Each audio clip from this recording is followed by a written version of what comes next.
यीशु मसीह के नाम में हमारे सभी मसीह भाई बहनों को जय मसीह की। परमेश्वर का धन्यवाद है।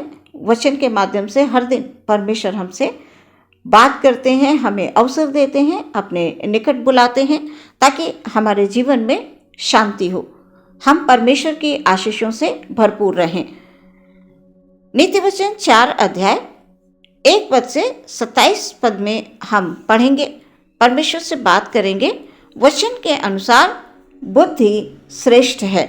बुद्धि से क्या क्या लाभ होते हैं? यहाँ पर इस प्रकार से लिखा हुआ है, हे मेरे पुत्रों, पिता की शिक्षा सुनो और समझ प्राप्त करने में मन लगाओ, क्योंकि मैंने तुमको उत्तम शिक्षा दी है। मेरी शिक्षा को न छोड़ो। देखो, मैं भी अपने पिता का पुत्र था और माता का अकेला दुलारा था, और मेरा पिता मुझे ये कहकर सिखाता था, तेरा मन मेरे वचन पर लगा रहे, तू मेरी आज्ञाओं का पालन कर, तब जीवित रहेगा। बुद्धि को प्राप्त कर, समझ को भी प्राप्त कर, उनको भूल न जाना, न मेरी बातों को छोड़ना। बुद्धि को न छोड़, वो तेरी रक्षा करेगी। उससे प्रीति रख, वो तेरा पहरा देगी। बुद्धि श्रेष्ठ है, इसलिए उसकी प्राप्ति के लिए यत्न कर। जो कुछ तू प्राप्त करे उसे प्राप्त तो कर, परंतु समझ की प्राप्ति का यत्न घटने ना पाए। उसकी बड़ाई कर और वो तुझको बढ़ाएगी। जब तू उससे लिपट जाए तब वो तेरी महिमा करेगी। वो तेरे सिर पर शोभायमान भूषण बांधेगी और तुझे सुंदर मुकुट देगी।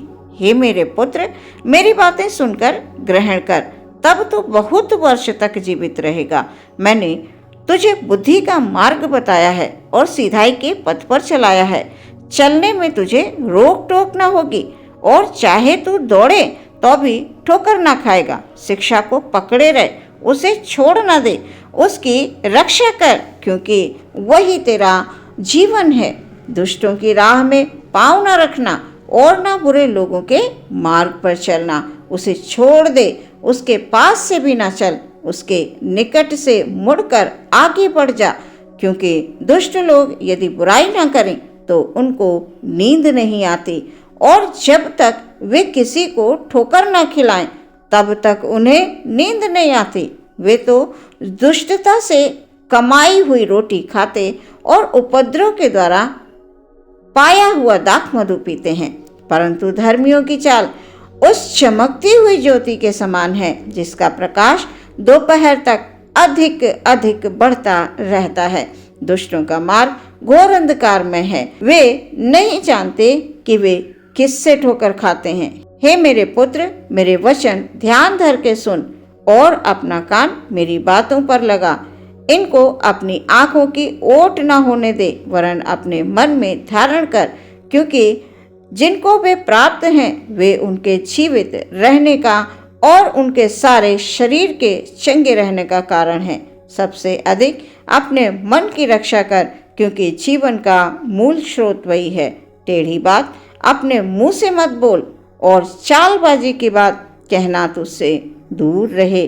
तेरी आंखें सामने की ओर लगी रहें और तेरी पलकें आगे की ओर खुली रहें।